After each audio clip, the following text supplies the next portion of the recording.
Dans la plupart des équipes, on organise souvent des tonnes de réunions.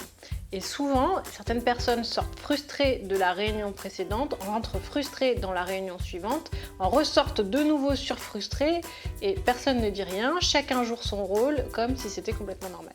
Le problème, c'est que ça peut rendre les réunions complètement inefficaces parce que les gens ne sont pas concentrés, ne sont pas vraiment présents, n'écoutent pas attentivement et surtout parce qu'il y a tout un tas de non-dits qui s'accumulent et qui fait que les choses n'évoluent pas et que les problèmes deviennent de plus en plus gros.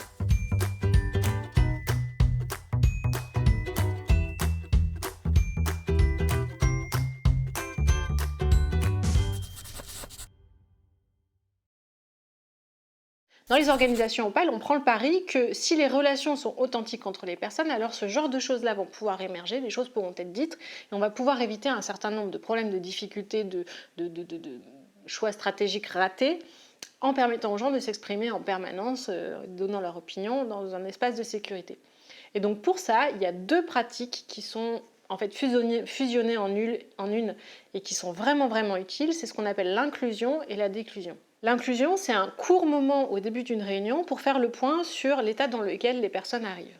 Quand vous accueillez quelqu'un chez vous, vous prenez le temps de l'accueillir dignement, de lui prendre son manteau, de lui donner un verre d'eau ou de whisky en fonction de vos habitudes. Et donc vous prenez vraiment le soin de faire en sorte qu'il se sente accueilli dans l'espace intérieur de votre maison. Une réunion, en fait, c'est pareil. Chaque personne a besoin de déposer ses bagages à l'entrée parce que sinon, ces choses-là restent en arrière-plan, en fait.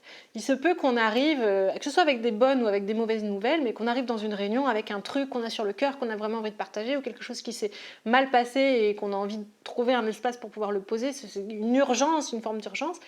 Et si on ne les dépose pas, ça reste en arrière-plan, ça continue à nous tournicoter la tête et ça nous empêche d'être vraiment présents, d'être concentrés, d'être attentifs et donc de contribuer au maximum à la réunion. Et donc la déclusion, c'est pareil, mais à la fin, et sauf que là, on prend un petit temps de recul pour, à chaud, donner son impression, est-ce qu'on a bien avancé, qu'est-ce qu'on pourrait faire pour que ce soit mieux, qu'est-ce qu'on a aimé, qu'est-ce qu'on a moins aimé, et ça permet de renforcer la cohésion de l'équipe et de construire une amélioration continue. Donc ces deux petites pratiques, en fait, elles sont vraiment magiques. Alors bien sûr, vous allez pouvoir me dire « Non mais ça prend du temps, j'ai pas que ça à faire, des fois d'habitude, déjà que je passe mon temps en réunion, si en plus je les rallonge parce que ça prend du temps. » Oui, c'est vrai que ça prend du temps, mais il faut prendre ce temps comme un investissement. C'est vraiment un petit investissement qui permet de purger tous les trucs qui peuvent être de nature émotionnelle pour pouvoir ensuite vraiment rentrer dans le cœur du sujet et faire de l'opérationnel. Sachant que l'inclusion, vous n'avez pas forcément besoin de demander aux gens comment tu te sens, avec quoi tu viens, c'est quoi ton émotion, je te sens un petit peu palo, est-ce que tout va bien, t'es sûr que ton petit dernier il a fait ses dents, machin, tout ça. Vous n'êtes pas du tout obligé de rentrer dans ce genre de discussion. Vous pouvez simplement demander quelles sont vos attentes pour cette réunion, si vous voulez rester sur quelque chose de plus factuel. Pourquoi est-ce que vous êtes là? Qu'est-ce qui fera pour vous que cette réunion est réussie? Et ça vous donnera un aperçu de ce que les gens attendent, de s'il y a une convergence des attentes, de s'il y a une divergence, et s'il y a une divergence, comment est-ce qu'on priorise et comment est-ce qu'on s'assure que les différents points sont traités aux bons endroits si besoin.